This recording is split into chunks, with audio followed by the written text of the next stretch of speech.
Li parlamentoya Tirkiye bu guartina xala iştevse yemina destura bingehîn parêzbendiya sed û pêncî û du parlamenteran hatibû rakirin. Dadgeha destura bingehîn serledana takikesiya betalkirina yasaya tekildara pêncî û hêşt parlamenterin HDP û ya 12 parlamenterin CHP red kiribû. Vê carê ji HDP da ku bi awayekî partiyana serledanê bike, daxwaznameyek ji bo îmzayan pêşkeş kir. Lê gelo dadgeha destura bingehîn ku serledanê takikesî red kiribû, pêkanê ku serledana partiyana qebûl bike. 85. madde esas hakkında inceleme Serledanê gerektiriyor. takîkesî li Anayasa gorî xala Mahkemesi heştû pêncemîn a destûra bingehîn hatibûn kirin û ji alî dadgehê ve ew hatibûn red kirin. Guhertina ku xala heştê û sêyemîn de hatî kirin jî ji ber ku guherîneke derbarê destûra bingehîn de ye, dadgeh nikare lêkolîna naverokî bike.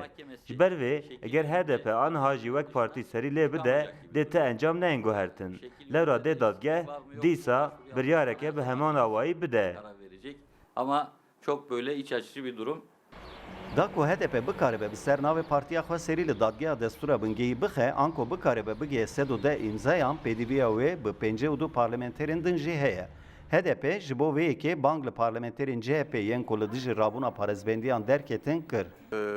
Cumhuriyet Halk Partisi'nin sosyal demokrat bir milletvekiliyim. Ez parlamentereke CHP me. Ez nikarim xêncî partiya xwe îmzayan bidim tu partiyên din.